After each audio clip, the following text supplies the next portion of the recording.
Did you know that the first war ever to be fought was in heaven? Revelation chapter 12 and verse 7 plainly says there was war in heaven. This war has come to be known as the great controversy between Christ and Satan. It's a spiritual war, and we're in the middle of its battlefield. Satan started this war, but before this angel had gone bad, he was known as Lucifer. Ezekiel 28:14 says Lucifer was one of the anointed covering cherubs. A covering cherub is a type of angel who occupied the position of being next to God in the holy temple. The Bible describes the covering cherubs as sitting on each end of the ark of God, which is located in the most holy place of God's heavenly sanctuary. Inside the ark are God's 10 commandments. Therefore, this makes the covering cherubs the guardians or protectors of God's law. Isaiah 14:13 and 14 tells us that Lucifer had a problem with pride. Here's what it says: "For thou hast said in thine heart, I will ascend into heaven. I will exalt my throne above the stars of God. I will sit also upon the mount of the congregation. I will ascend above the heights of the clouds. I will be like the Most High." Lucifer wanted to exalt his throne and be like God. To accomplish this, Lucifer began telling the angels they didn't need a law to govern how they live. I can just picture Lucifer telling the angels we should be free to choose our own way. We don't need the law to tell us right from wrong. Does this sound familiar to you? Isn't this what many churches teach today, that Christians don't need God's law? Friends, that's a lie from Satan himself. Jesus said in John 14:15, "If you love me, keep my commandments."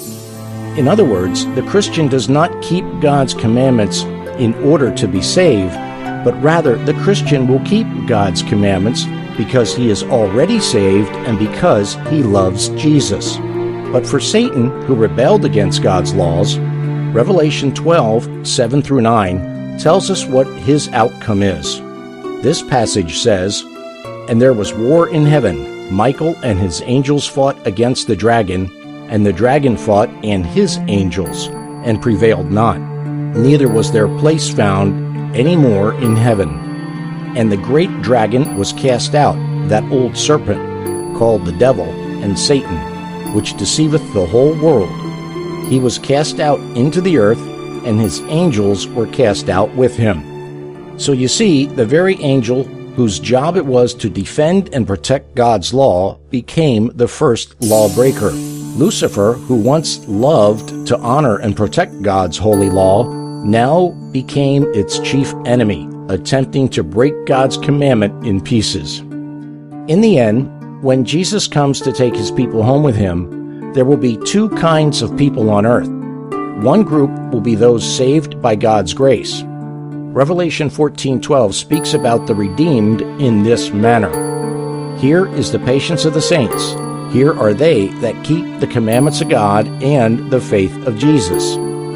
The other group of people will be those who refuse to keep the commandments of God and the faith of Jesus. Now, before God created our world, he created a contingency plan to deal with sin entering into the human race. That plan was to have Jesus come to earth and show us the way to salvation through his death on the cross.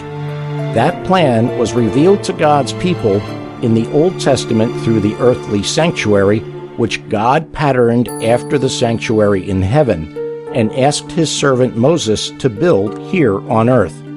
Therefore, we may learn about God's plan for our salvation by understanding more about the earthly and heavenly sanctuaries, which will be the topic of our next video, titled God's Way of Salvation. You may also learn more by sending for this free book, The Great Controversy Between Christ and Satan, Past, Present, and Future.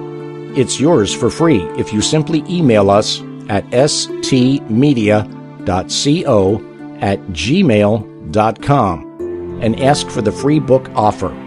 If you live inside the continental United States, we'll send you the book by mail. So please provide your name and mailing address while supplies last. outside the continental U.S., we'll send you the book by return email in PDF format. May God bless you and your loved ones as you seek to learn and understand more about Jesus and God's plan for your salvation. One final note, please don't request this book if you already have a copy in your home.